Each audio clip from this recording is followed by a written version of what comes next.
From the moment this insider stepped forward, everything changed. Because what they revealed wasn't just gossip, wasn't just behind-the-scenes tension, and wasn't just another messy political feud. No.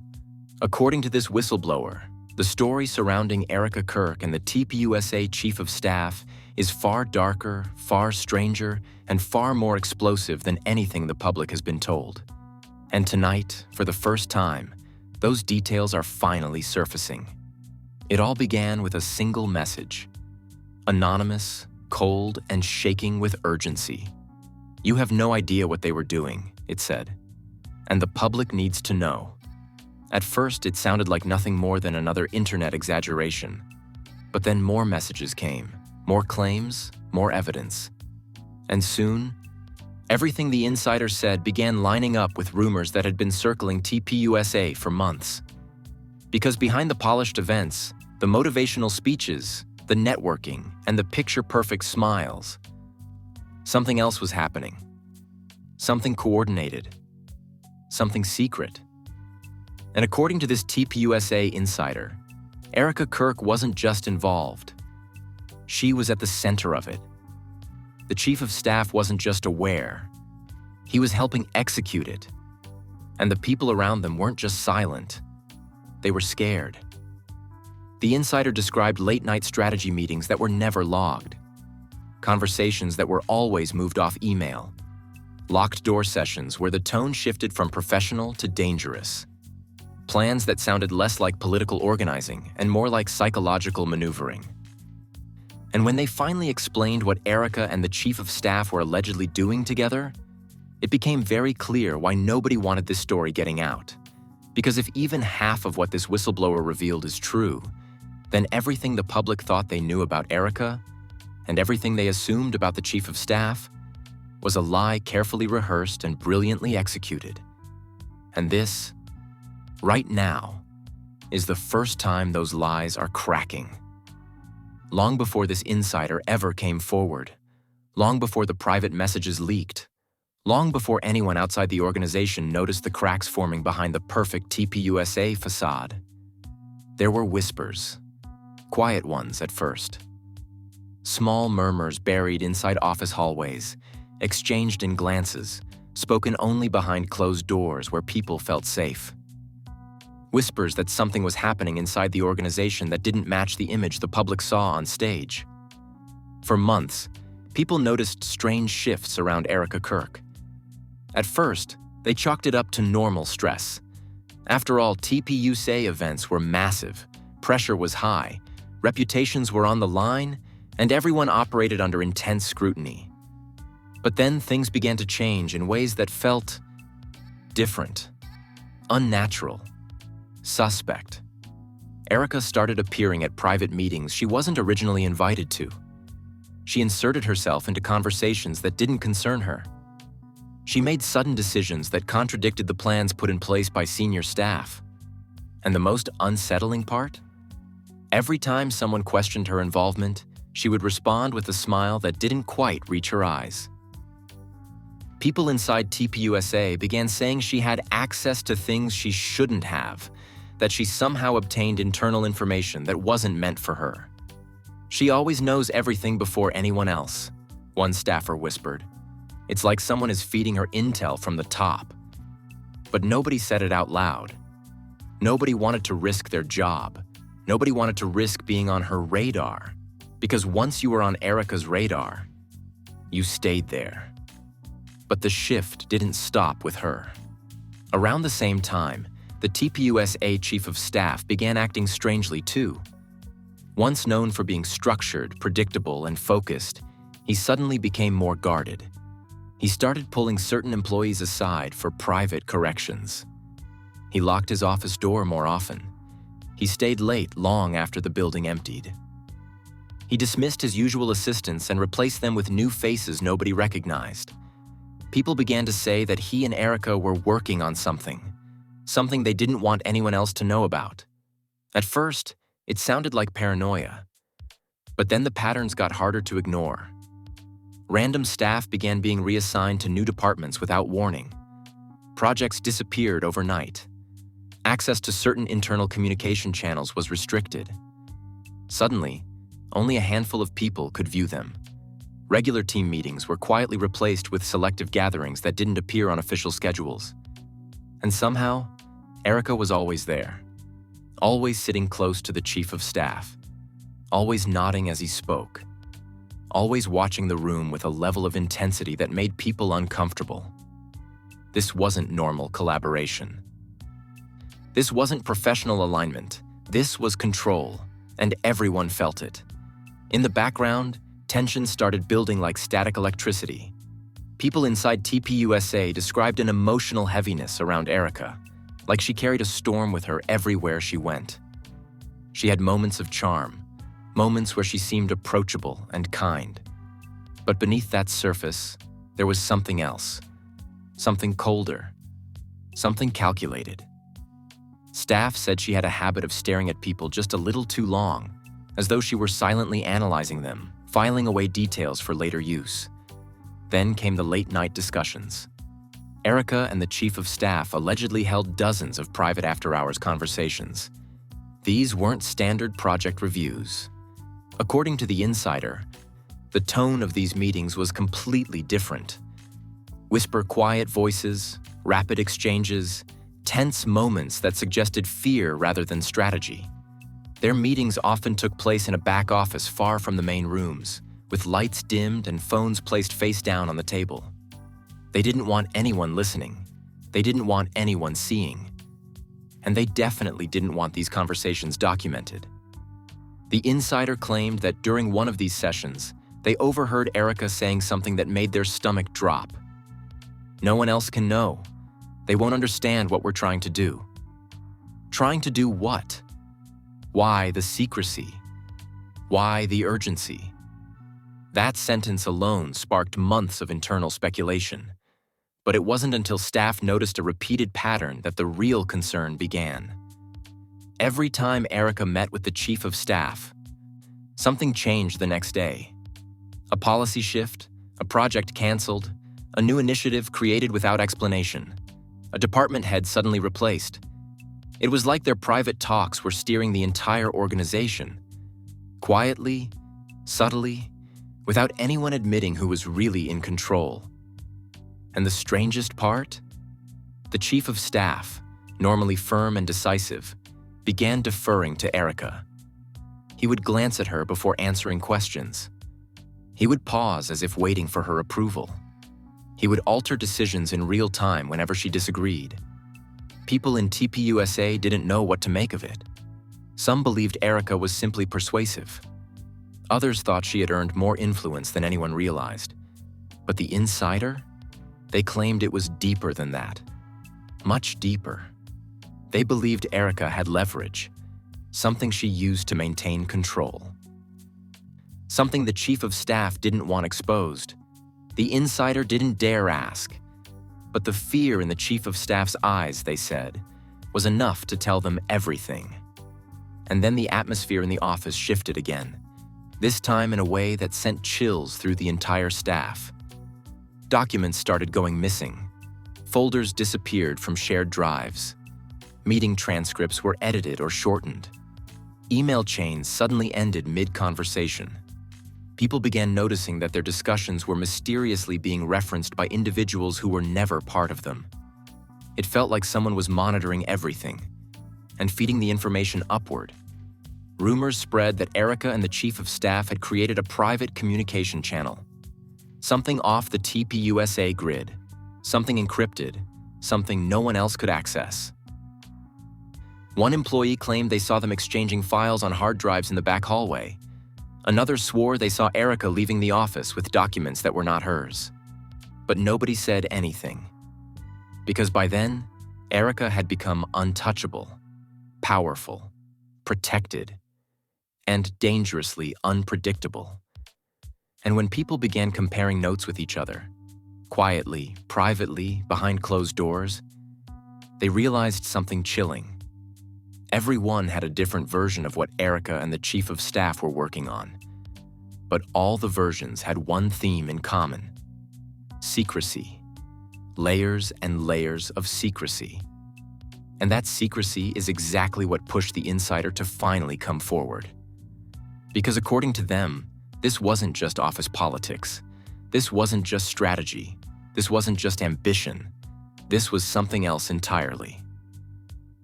And whatever Erika and the chief of staff were building behind the scenes, it wasn't meant for the public to see. The breaking point, the moment everything snapped wide open, didn't happen during a meeting or a speech or a public event. It happened during a quiet, ordinary Tuesday afternoon when no one expected anything unusual.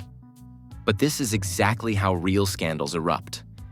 Not with a dramatic explosion, but with a small flicker that suddenly becomes an unstoppable inferno. According to the insider, it began when a mid-level staffer, someone who rarely got involved in office drama, accidentally stumbled into a private conversation between Erika and the chief of staff. They weren't supposed to be in that hallway. Their meeting had been moved without notice, and as they walked toward the conference room to check for the new time, they heard whispering behind the half-closed door of the records room. Normally, the and records models room was empty. be paid less because No one they held earn about meetings 20 times there. No more one than whispered men. in there. I think when It was where old documents were stored, boring paperwork, outdated memos, compliance files no one ever touched. But on this day, Erika and the chief of staff were inside, and their voices were low, frantic, tense. The staffer froze, listened, and what they heard didn't sound like a normal workplace discussion. Erika was saying, "If this gets out, the entire structure will collapse. We can't let them trace any of it back." The chief of staff responded, "We need to tighten control. We can't afford any weak links. Not right now." The staffer gasped softly. It must have been louder than they realized because suddenly the whispering stopped. Footsteps moved toward the door. The staffer fled down the hallway, heart pounding, terrified they had just witnessed something forbidden. But they didn't feel safe. They didn't go back to their office. Instead, they went to the bathroom, shut themselves in a stall, and texted the insider, the only person they trusted inside the entire organization. "Something is really wrong," they typed. They were hiding in the records room, talking about controlling people, and something collapsing. This was the moment the insider realized the whispers weren't paranoia. There was something happening, something coordinated, something dangerous. And from that moment on, they started watching Erika and the chief of staff closely. And what they saw next would eventually lead to the biggest twist this story has dropped so far. Because across the next few days, things escalated rapidly. Erika suddenly restricted access to the internal database, claiming there had been security issues that required tightening the system. Staffers received odd emails telling them their credentials were being updated, even though no one had requested changes.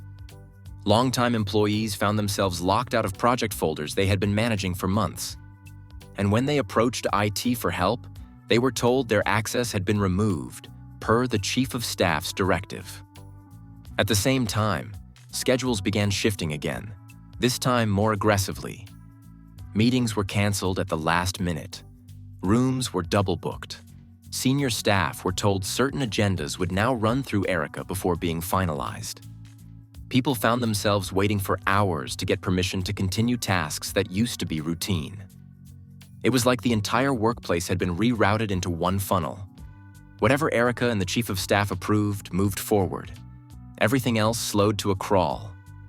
And then something frightening started happening. Staffers reported that every time someone privately expressed concern about Erika's behavior, somehow, almost magically, Erika found out. Comments whispered in office corners. Messages sent in private group chats. Concerns voiced in break rooms. All of it later came back to her. One staffer allegedly said, "It's like she's reading our messages before we even send them." Another claimed, "Stuff I only said verbally somehow got back to her. It doesn't make sense unless someone's monitoring us." The insider said the atmosphere inside TPUSA became suffocating. No one trusted anyone. People avoided speaking in the office. Some deleted their chats daily. Others stopped using workplace devices altogether and switched to personal phones. But even then, rumors spread that Erika had access to internal logs mapping employee behavior, who they communicated with, how often and at what times. Then came the moment that changed everything. One night, the insider decided to stay late to avoid being noticed while looking for clues. They needed to know what Erika and the chief were doing. They needed to see if the rumors were real. And at almost 10 p.m., long after the office had emptied, they saw something they will never forget. The chief of staff rushed into the building through the side entrance, looking panicked, constantly checking his back like someone was following him. Moments later, Erika arrived through the main door, hood up, head down, papers clutched against her chest. They both slipped into the same records room from before, this time locking the door behind them. The insider moved closer, listened carefully, and this time, they heard everything. Erika, we can't lose control now. They're already suspicious. If one person talks, the whole operation is done. Chief of Staff, I told you we expanded too fast. There's too much movement to hide. We need to compress the network. Erika, no, we need to finish Phase 0 before anyone else notices. Chief of Staff, and what about the data? If it leaks? Erika, it won't leak. I already told them to wipe everything. The rest gets locked in the contingency drive. That was the moment everything clicked. This wasn't simple internal drama. This wasn't ego. This wasn't personality conflict. This was operations. Coordinated, structured, secretive, and executed through encrypted channels outside normal TPUSA oversight. The insider realized they weren't just dealing with office misconduct. They were dealing with an entire system Erika and the chief had built behind closed doors. And then the first twist, the twist, hit. Because the insider wasn't the only one listening. Security team members, who had been alerted earlier by an anonymous complaint, had already been monitoring the building. They overheard the conversation too. They realized the two were moving files off the main server. They noticed suspicious data transfers happening off the clock. And one guard, someone who had been quiet for months, finally admitted something shocking. There's been shadow activity on the system. Files being duplicated at night.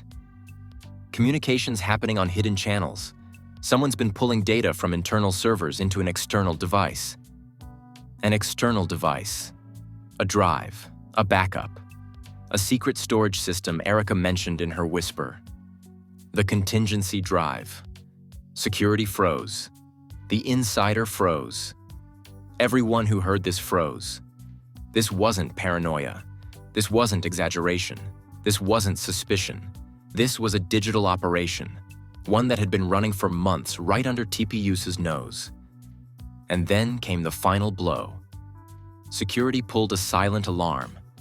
Not for police, but for an internal forensic team tasked with tracking unauthorized data transfers. When they accessed the logs, they discovered something horrifying. Multiple files had been accessed in the last 48 hours. Not by accident, not by error, but manually, intentionally. By a login tied directly to Erika. The files included staff profiles, internal communications, performance reviews, private complaints, event strategy documents, and something labeled phase roster. A roster of what? Names, targets, projects, people? Nobody knew. But whatever it was, Erika had been accessing it without permission. And when the insider and forensic staff looked at the timestamps, they realized the most damning detail of all. The files were being accessed at times when Erika wasn't even in the building. Meaning she had remote access. Meaning she had deeper permissions than her position allowed. Meaning someone had given her elevated clearance. Illegally. The first twist wasn't what she accessed. It wasn't even what she stored. It was the realization that she wasn't working alone. The moment security discovered that Erika wasn't working alone, everything inside TPUSA shifted. Quietly at first, like a cold breeze sliding under a locked door. But then the realization spread from person to person like a silent alarm no one wanted to trigger out loud. Because if Erika wasn't operating alone, then someone with equal or even higher authority was helping her. Someone was granting access. Someone was protecting her. And that's when people started asking the question nobody had dared to consider. Who gave her that clearance? Because Erika wasn't supposed to have remote access. She wasn't supposed to have the ability to bypass internal tracking. She wasn't supposed to be able to enter restricted segments of the server, segments reserved for only the highest-ranking members of the organization. There were only 3 people who had those kinds of permissions. 3. And the chief of staff was one of them. Suddenly, everything clicked into place like a puzzle no one wanted to finish. The late-night meetings, the whispered conversations, the sudden changes in decision-making, the new people brought in without introduction, the missing documents, the duplicate files, the restricted channels, the phase terminology that wasn't part of any official project. They weren't simply working together. They were running something coordinated, something intentional, something hidden. But the insider knew they needed more than suspicion. They needed evidence, something solid enough to prove what was really happening. And they didn't have to wait long, because the next day, the chief of staff made a mistake. A small one, but enough for the insider to notice. During a meeting, while discussing upcoming initiatives, he pulled out his tablet to check something. Nothing unusual. He often juggled multiple documents at once. But this time, as he switched screens, the insider saw a flash of an icon that didn't belong on official TPUSA devices. It was a symbol used for encrypted shadow apps, the kind that allowed off-grid communication. Their heart stopped. He quickly hid it, too quickly, then glanced around the room. His expression tightened for a split second, and then relaxed. But that moment was enough. The insider knew he was communicating on an unmonitored channel. Worse, he was comfortable enough to open it in a meeting. That meant he didn't think anyone would dare question him. He didn't think anyone would notice. That arrogance was the mistake. Because later that day, staff suddenly received a strange email from IT claiming the system was undergoing updates. Access to the servers would be temporarily restricted. Changes would occur in phases. Everything would be back to normal in 2 to 3 days. But when the insider checked with the actual IT manager, they said something bone-chilling. We didn't send that email. Someone forged it. Someone pretending to be IT. Someone trying to lock the system down before people discovered the transfers. And there was only one conclusion. Erika and the chief of staff were trying to wipe their digital footprints. But fate had other plans. Because that night, after everyone left the building, something unexpected happened. Something that exposed everything. A junior data analyst, who didn't know anything about the drama but was simply working overtime, noticed unusual activity on the network. Someone was pulling files from the encrypted server through a hidden port. He didn't panic at first, thought it was maintenance. But when he checked the access logs, he saw a name, Erika. And right underneath it, layered beneath like a shadow, Chief of Staff Override Key. His heart nearly stopped. He didn't say a word. Instead, he screenshotted everything. Timestamps, login IDs, digital signatures, and sent it to one person he trusted, the insider. That was the moment the entire puzzle exploded. Because the files being pulled weren't random, they were very specific. A set of internal communications from high-ranking TPUSA members, meeting recordings that were supposed to be removed months ago, drafts of upcoming speeches that hadn't been released, private donor notes, and a strange folder labeled SAM. No one had ever heard of SAM. It wasn't an official program. It wasn't part of any event. It wasn't on the internal project board. And yet, Erika had accessed it multiple times in one night. The insider wanted to stop there, to turn back, pretend they hadn't seen anything. But curiosity mixed with fear pushed them forward. They dug deeper. They cross-referenced logs from weeks earlier. They analyzed repeated patterns, and the more they looked, the clearer it became. SAM wasn't a folder. It was an acronym, and its contents were locked under a secondary encryption layer named Phase 0. Suddenly, Phase 0 wasn't just a phrase whispered in a back room. It was a real system, a real operation. A program hidden inside the organization. The insider hesitated, but finally opened the logs connected to SAM. And what they found shook them to their core. Inside were dozens of subfolders, each one named with dates, months of internal activity, surveillance notes, behavior analytics, patterns mapping employee loyalty, heat maps showing who talked to whom and how frequently, an entire internal social graph, built in secret. But the darkest folder was the one labeled Candidates. Inside were profiles, not of staff, but of public influencers, their reach, their political alignment, their vulnerabilities, their potential usefulness, and next to each name, colored tags. Green, compliant. Yellow, influenceable. Red, resistant. The insider felt sick. Erika and the chief of staff weren't just collecting internal data. They were mapping external people, classifying them, studying them, measuring how they could be used in future narratives. This wasn't strategy. This wasn't planning. This was manipulation. And then the biggest and most terrifying reveal of all surfaced. A folder titled Phase 1 Activation. The insider opened it. Inside were drafts of coordinated messaging, scripts, talking points, instructions for framing certain topics, and a file connecting specific influencers to each narrative, with timelines. It wasn't speculation anymore. It wasn't paranoia. Erika and the chief of staff were running a covert influence system, one the insider described as digital psychological chess. They controlled which narratives rose, which narratives fell, which voices got amplified, which were silenced. All orchestrated behind a curtain no one knew existed. But then the twist, the real twist, hit. Because buried inside Phase 1 was a hidden note labeled Phase 2, Contingency, Restricted Access. Only 2 people had permission to open it, Erika and the chief of staff. The insider couldn't open it. The access was locked, encrypted beyond their clearance. But the file size alone was terrifying, massive, suggesting extensive documents, logs, recordings, or plans.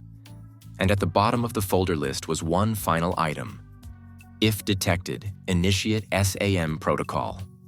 Meaning, they fully expected to be discovered one day, and they had a plan for that moment. A plan the insider hadn't cracked yet. A plan that could explain why Erika had been acting more frantic, more calculating, more desperate in recent weeks. A plan that hinted this entire operation had not just begun, but was nearing the moment when it would be activated. And the worst part? The insider realized Phase 0 wasn't the beginning. It was the prep. The real operation hadn't started yet. The moment even fragments of the insider's discovery began circling inside TPUSA, the tension didn't stay contained. It seeped, slowly at first, then violently, through conversations, side channels, influencer group chats, and eventually out into the broader online world. And the way people reacted once they sensed something enormous was happening. It didn't just escalate the chaos. It ignited a public firestorm that nobody inside TPUSA was prepared for. It began when a staffer, trying to vent their stress in a private group chat with friends, hinted that something big is about to break.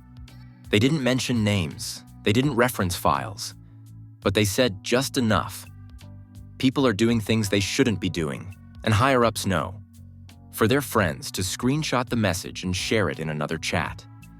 And then someone in that chat, someone with connections to political influencers, forwarded it again. By the end of the night, The message had reached the inbox of a mid-level commentator who immediately sensed something juicy and went straight to Twitter. Something major is brewing inside TPUSA. High-level drama, files, secrets. I'm hearing this is going to be crazy. That single tweet was the match against the gasoline. Within minutes, replies exploded. What happened? Who got exposed? Tell us everything. Is this about Erika? Is this the chief? People were guessing wildly, throwing names, spinning theories. And even though the commentator didn't confirm anything, the silence around Erika and the chief of staff suddenly looked less like calm professionalism and more like a cover-up. Other influencers began jumping in immediately, some joking, others dead serious. One conservative creator tweeted, "Something feels off with TPUSA this week." Another posted, and models be paid less because they earn about 20 times more than men. Something's up. I think when A third wrote, "Not saying names, but if the rumors are true, this might be the craziest story of the year." But then, someone went too far. A verified influencer posted, "Hearing major internal investigations at TPUSA. Word is, 2 people were running a secret operation." That tweet detonated like a bomb. Even without names, everyone knew exactly who they meant. The replies blew up with Erika's photo, old clips of the chief of staff, shady screenshots, and endless speculation. People dug up old videos where Erika seemed too prepared. They rewatched office footage from events, slowing it down, circling every moment she whispered to the chief. TikTok became a war zone of theories. Erika was the brains. The chief was the handler. This was planned for months. They had influence targets. They were building something underground. Every influencer with a microphone chimed in. Some dragged Erika mercilessly. Others defended her angrily. Entire threads formed around whether she was a mastermind or a puppet. People who had never even heard of her before were suddenly forming strong opinions, convinced they knew the truth after scrolling through a few leaks and out-of-context clips. YouTube commentators rushed to upload, "What's really happening inside TPUSA? The secret operation nobody saw coming. Erika Kirk exposed by insider? Chief of staff caught in hidden program?" These videos racked up hundreds of thousands of views within hours. People were dissecting workplace rumors like they were national scandals. They weren't waiting for official statements. They were building their own narratives. Meanwhile, inside TPUSA, panic was spreading like wildfire. People were whispering in hallways, double-checking who was watching them, texting each other privately asking, "Did you say something? Who leaked this? What do they know? Did someone crack the file?" Senior leadership began calling emergency meetings. Closed door, no notes allowed. Phones surrendered at the door. The atmosphere was thick with suspicion. People felt like the walls had ears. Every glance was loaded with accusation. Every silence felt ominous. And then came the industry reaction, the part nobody prepared for. Donors began calling. Sponsors began asking questions. Event partners wanted assurance that nothing illegal was happening internally. One organization pulled out of a collaboration quietly. Another paused scheduled appearances. Screenshots of emails leaked. Messages filled with phrases like, "seeking clarity," "concerning developments," "unexpected complications." Those messages alone sent the internet spiraling. People reposted them, zoomed into them, highlighted them, twisted them, interpreted them. They turned speculation into confirmation with no proof needed. But then the heaviest blow came from someone who had worked with the chief of staff years ago. Without naming him, they tweeted, "This isn't surprising. Some people crave control more than leadership." That tweet was shared over 50,000 times within an hour. Fans of Erika began fighting back. They posted old clips of her smiling, doing charity work, speaking passionately at events, trying to prove her innocence. "She wouldn't do this," they wrote. She's not capable of this. She's being set up. People are jealous of her influence. But for every supporter defending her, 10 others insisted they saw this coming. Posts like, "She always had that vibe. Never trusted her smile. I felt something was off years ago." The public was no longer analyzing facts. They were analyzing vibes. And then came the biggest public reaction shock of all. A mid-sized conservative media outlet published a piece titled, "Troubling Internal Activity at TPUSA. Sources Suggest Coordinated Behavior." They didn't mention names, but they hinted. Heavily. And the moment that article dropped, mainstream journalists began circling like vultures. They started DMing TPUSA staff asking for quotes, asking about internal conflicts, asking if anyone had seen unusual behavior from Erika or the chief. Some reporters even showed up to upcoming events hoping to catch a whisper from someone too stressed to stay silent. By this point, the rumor storm was unstoppable. Every little detail became breaking news. A staffer crying in a parking lot? Erika's team melts down after secret operation exposed. A sudden change in seating charts? Chief of staff removed from key planning positions. A canceled live stream? TPUSA hiding from public after whistleblower leaks. The internet didn't need facts, it needed chaos. And chaos was exactly what it got. As all of this unfolded, something undeniable happened. People began to fear whatever Phase 2 meant. Influencers posted TikToks saying, "I don't want to be on their list. I hope I wasn't in those folders." Imagine being tagged as resistant. "I'm scared to even talk about this." It went from gossip to dread, from drama to suspicion, from confusion to panic. Because if an operation existed, if data was collected, if influencers were categorized, if messaging was planned, then who else was part of it? Who else knew? Who else was still involved? The public wasn't just reacting, they were unraveling. And Erika's silence made everything 10 times worse. Everything up to this point, the whispers, the leaks, the missing files, the influencer panic, felt like a storm circling overhead. Loud, dangerous, unpredictable, but not fully unleashed. But what the insider discovered next didn't just break open the storm. It revealed that the storm was engineered on purpose. Because Phase 2, the encrypted plan no one could open, wasn't just a follow-up to their secret operation. It was the operation. The insider wasn't supposed to find it. They weren't supposed to see the patterns. They weren't supposed to notice the timing. But sometimes the universe hands a truth to the wrong person, at the perfect moment. And that's exactly what happened when the insider noticed something strange. A new folder had appeared inside the encrypted logs, time-stamped at a time when Erika was nowhere near the building, meaning someone else, not her, triggered it. The folder was called Initiation Sequence. At first, the insider thought it was a glitch, but when they pressed into the metadata, their chest tightened. This folder wasn't part of the original system. It wasn't created by Erika. It wasn't created by the chief.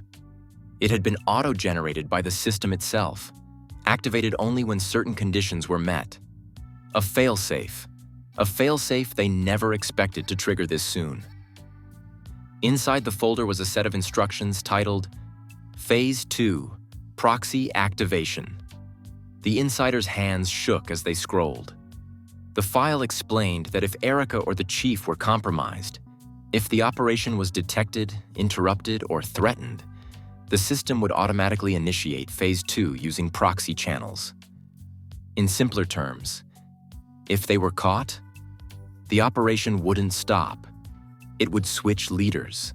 It would activate the next person, someone already chosen, someone already prepared, someone who had been operating in the shadows, waiting for this moment. The insider felt sick.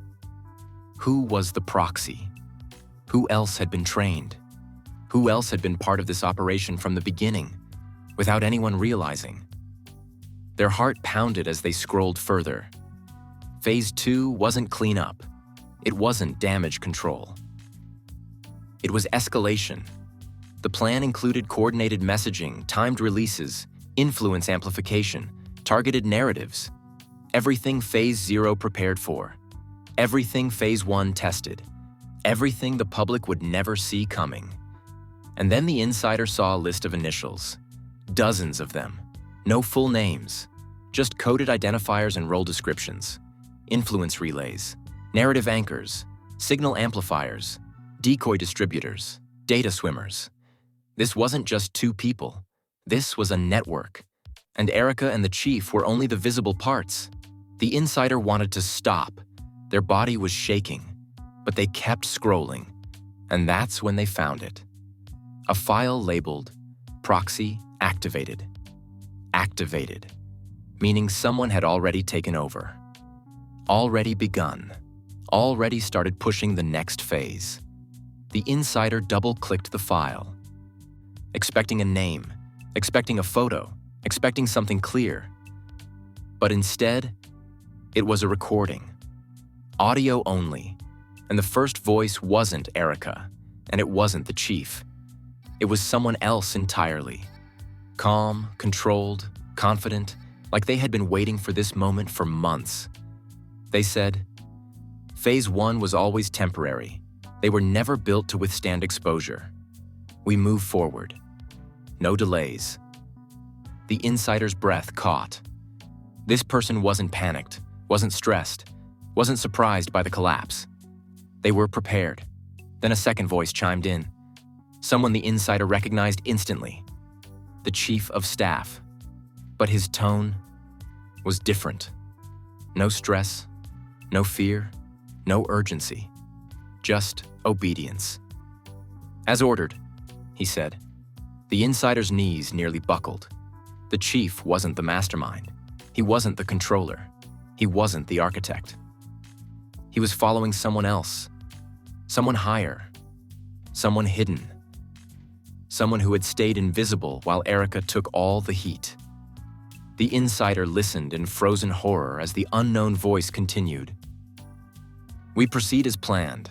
The distraction worked better than expected. With attention on Erika, all eyes are facing the wrong direction. The wrong direction. Meaning the scandal, the leaks, the chaos. It wasn't a failure. It was part of the plan. A smokescreen. A deliberate misdirection. Erika wasn't the mastermind at all. She was the decoy. And while the world obsessed over her, the real operator stepped into place. The insider clicked the next audio file, breath shaking. But suddenly, the screen went black. The system logged them out. Forcefully. Instantly. Within seconds, the insider's phone buzzed. An unknown number. No caller ID. Just a text message on a blank screen. You weren't supposed to see that. No name. No signature. No instructions. Just a warning. A warning that chilled the insider to the bone. Because it meant one terrifying thing. The proxy already knew they had been discovered. And if the proxy knew, then Phase 2 had officially begun. What happens next? Who the proxy is. What their real plan looks like. No one knows yet. But the insider says one thing with absolute certainty. This didn't end with Erika. It started with her. And that's where everything stands right now. On the edge of something far bigger, far darker, and far more engineered than anyone originally believed. Erika wasn't the mastermind. The chief wasn't the architect. And whatever Phase 2 is, whoever the proxy is, they've already stepped into their role. The insider has gone silent. Staff inside TPUSA are terrified. Influencers are watching their backs. And the public? They're scrambling to understand how deep this operation actually goes. But now I want to know what you think. Because this entire situation isn't just shocking. It's confusing, terrifying, and unlike anything we've seen before. Do you believe the proxy is someone inside TPUSA right now? Do you think Erika was willingly part of this? Or was she being used from the beginning? Was the entire public meltdown intentionally engineered to distract from the real operator? And the biggest question of all, what do you think Phase 2 actually is? Drop your theories, your guesses, your wildest predictions in the comments below. Trust me, the debate under this video is going to be absolute madness. And I'm going to be reading every single comment. If you've been here from the start of this breakdown, hit that like button, because this story's only getting crazier from here. Make sure you subscribe so you don't miss the next update, because the moment we get any new leak, any new whistleblower message, or any new evidence about the proxy, we're going to expose it instantly. Turn on your notifications, seriously, because the next drop could happen at any second, and you do not want to be the last person to hear it. We are watching a hidden operation unfold in real time. We are watching influence, power, and secrecy collide. And we are just beginning to scratch the surface of what really happened behind closed doors. Stay ready, stay alert, stay locked in, because the next chapter, it's coming, and it's going to be even crazier.